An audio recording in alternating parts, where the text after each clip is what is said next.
اور انہوں نے چنگیز خان کو بڑی بڑی فتوحات میں اہم کردار ادا کیا۔ مثال کے طور پر اس کے بچپن کے دوست جیلمی، بورچو اور چولان چنگیز خان کے مشہور جرنیل تھے۔ ناظرین گرامی، تاریخ کے مطالعہ سے پتہ چلتا ہے کہ منگول آندھی کی طرح آئے اور طوفان کی طرح دشمن آبادیوں کو اپنے ساتھ بھا کر لے گئے۔ وہ ان پڑھ اور جاہل تھے اور سنگ دل بھی۔ انہوں نے رحم کرنا سیکھا ہی نہیں تھا۔ تہذیب و تمدن سے ان کا دور دور تک کوئی واسطہ نہیں تھا۔ وہ قبیلوں کی شکل میں رہتے تھے اور ہر قبیلے کی اپنی فوج ہوتی تھی۔ جس سردار کا قبیلہ جتنا بڑا ہوتا وہ اسی طرح زیادہ با اثر اور طاقتور سمجھا جاتا تھا۔ منگولوں کا آپس میں اتحاد مضبوط ہوتا تھا۔ سگے بھائیوں میں عام طور پر جھگڑے نہیں ہوتے تھے۔ اسی طرح سردار بننے کے لیے بھائیوں میں قتل و غارت گری کا رواج بالکل نہیں تھا۔ اس کا بین ثبوت یہ ہے کہ جب چنگیز خان قریب المرگ ہوا تو اس نے اپنے چھوٹے بیٹے عقدائی خان کو اپنا جانشین نامزد کیا، اس پر کسی نے چوں تک بھی نہیں کی۔ منگول مہمان نواز اور بہادر تھے۔ ان کے پاس اگر کوئی شخص پناہ لیتا تو جان پر کھیل کر اس کی حفاظت کرتے تھے۔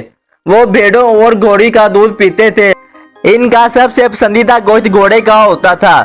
وہ بکری کے بالوں سے بنے خیموں میں رہتے تھے اور جب چنگیز خان نے دنیا کے بہت سے ممالک فتح کر لیے تو بھی منگول خیموں میں ہی رہتے تھے۔ چنگیز خان کے منگولی اعظم بننے تک ان کی آپس کی لڑائیاں چراغ گاہوں اور بھیڑ بکریوں کی چوری پر ہوتی تھی۔ وہ صحرا میں نخلستان کی تلاش میں مارے مارے پھرتے تھے۔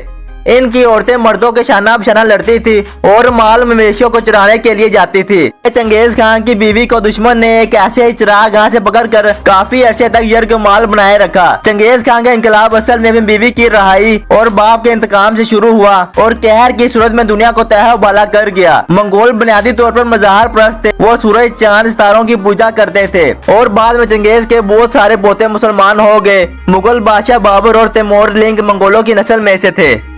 ناظرین گرامی، تموجن دنیا کا عظیم فاتح کیسے بنا؟ اس کی ترقی کا آغاز اس کی قیادت سے فرار کے بعد ہوا۔ وہ اپنے باپ کے ایک دوست اور تلکا قبائل میں سے ایک قبیلے کے سردار تغرل سے جا ملا۔ اگلے کئی برسوں تک ان منگول قبائل میں ہلاکت خیز جنگیں جاری رہیں۔ ان میں تموجن نے عظمت کی طرف اپنا سفر جاری رکھا۔ اس نے ترکستانی، تتاری اور منگول قبائل کا آپس میں ہلاک کروایا۔ اس کے لیے اس نے سفارتکاری اور تلوار دونوں کا بیک وقت استعمال کیا اور مخالف قبائل کو مطیع کرتا گیا۔ اس نے ایک خفیہ عہد نامہ یا ضابطہ حیات جاری کیا جس کی مدد سے وہ مطیع قبائل کے وفاداری کو جیت لیتا تھا۔ اس خفیہ منگول کوڈ کا نام یاسا تھا۔ اس نے میرٹ پر فیصلے کیے اور جس کا جو حق تھا اسے دیا۔ اس نے ان بچوں کو اپنے قبیلے کی خواتین کے حوالے کیا جن کے والدین کو جنگ میں قتل کیا جا چکا تھا۔ اس کے پاس اپنے مخالفین کے مقابلے میں زیادہ جدت تھی۔ اس نے اپنے دوستوں کو اپنے قریب کر لیا۔ وہ اس کے مرید ہو گئے اور آخری سانس تک وفاداری کا دم بھرتے رہے۔ یوں اس نے اپنے وفاداروں کی ایک مضبوط جماعت بنائی جو لڑائی سے کبھی پیچھے نہ ہٹی۔ ناظرین گرامی، منگول قبائل کی متحدہ فوجی قوت جو چنگیز خان نے مجتمع کی تھی ہمسایہ اقوام پر چڑھ دوڑی۔ اس نے پہلے شمال مغربی چین میں چین سلطنت پر دعویٰ کیا۔ جب یہ مقابلے جاری تھے چنگیز خان اور خوارزم کے شاہ محمد میں ٹھن گئی جو ایران اور وسطی ایشیا میں ایک بڑی سلطنت کا بادشاہ تھا۔ سال 1209 میں چنگیز خان اپنی فوج کے ساتھ خوارزم شاہ پر چڑھ دوڑا۔ اس نے وسطی ایشیا اور ایران کو تہہ و بالا کر دیا۔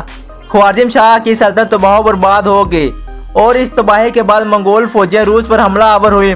ادھر چنگیز خان نے افغانستان اور شمالی ہند پر دھاوا بول دیا۔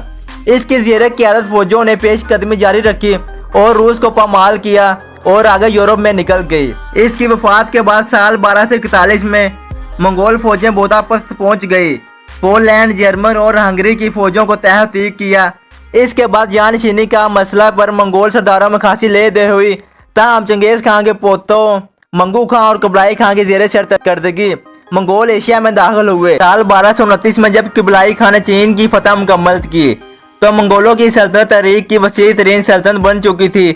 ناظرین گرامی، چنگیز خان کی وفات کے بارے میں بات کریں تو چنگیز خان چین کی فتوحات میں کافی سالوں تک مصروف رہا۔